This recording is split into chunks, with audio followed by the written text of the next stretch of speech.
Assalamualaikum warahmatullahi wabarakatuh. Salam dan bahagia Bapak Ibu guru hebat dimanapun Anda berada. Perkenalkan, saya Desri Fatvin, calon guru penggerak angkatan 10 dari SMA Negeri 5 Janeponto, Provinsi Sulawesi Selatan.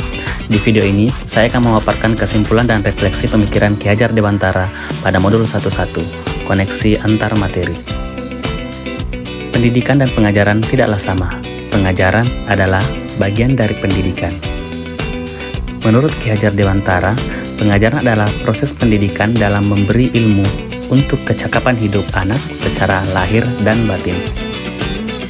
Sedangkan pendidikan pada hakikatnya adalah menuntun atau memberi tuntunan terhadap segala kekuatan kodrat yang dimiliki anak agar ia mencapai keselamatan dan kebahagiaan yang setinggi-tingginya, baik sebagai manusia maupun sebagai anggota masyarakat. Pendidikan menciptakan ruang bagi murid untuk bertumbuh secara utuh agar mampu memuliakan dirinya dan orang lain serta menjadi mandiri.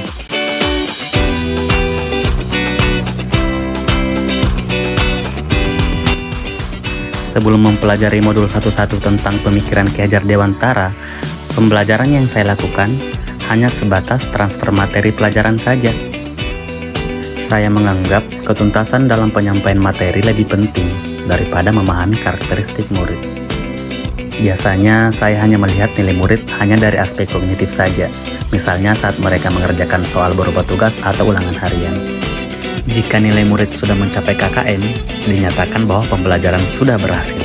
Selain itu pun, saya beranggapan bahwa murid hanya sebagai objek pembelajaran, sehingga pembelajaran terpusat pada guru atau menggunakan metode teacher center. Sebelumnya, saya kurang mempedulikan apakah murid benar-benar paham atau tidak dari apa yang saya ajarkan. Saya pun hanya meminta murid memperhatikan materi yang saya ajarkan, tanpa memikirkan bagaimana cara agar materi tersebut dapat dipahami dengan sepenuhnya. Sehingga saya pun sering merasa gagal dan mengeluh jika banyak murid yang tidak tuntas setelah melakukan evaluasi. Namun, setelah saya mempelajari modul 11 tentang pemikiran Ki Hajar Dewantara, saya menyadari bahwa apa yang saya pikirkan dan saya lakukan selama ini tidak tepat. Seharusnya, saya melakukan proses pembelajaran secara menyeluruh, bukan hanya aspek kognitif saja, namun juga afektif, psikomotor, spiritual, sosial, dan budaya. Murid bukan sebagai objek pembelajaran, melainkan subjek pembelajaran. Artinya, murid memiliki kebebasan berekspresi, mengemukakan pendapat, dan berkreasi sesuai dengan metode atau model pembelajaran dan media yang tepat. Guru seharusnya sebagai fasilitator dalam proses pembelajaran agar terwujud pembelajaran yang menyenangkan dan berpusat pada murid. Selain itu, saya harus mempelajari karakteristik murid karena setiap anak dilahirkan unik dengan kelebihan dan kekurangannya masing-masing.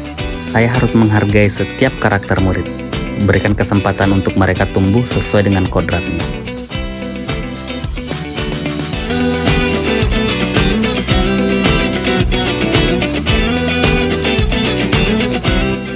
Yang dapat segera saya terapkan dalam pembelajaran di kelas antara lain merancang pembelajaran yang interaktif dan menyenangkan dengan melibatkan murid sesuai dengan metode student center. Berikutnya, saya akan menerapkan pembelajaran sesuai dengan perkembangan zaman saat ini dengan berpegang teguh pada konsep memerdekakan anak. Selanjutnya, saya harus mengenali karakter dan latar belakang murid dengan menjalin komunikasi yang baik. Semoga video ini menginspirasi Bapak Ibu pejuang pendidikan. Salam dan bahagia. Wassalamualaikum warahmatullahi wabarakatuh.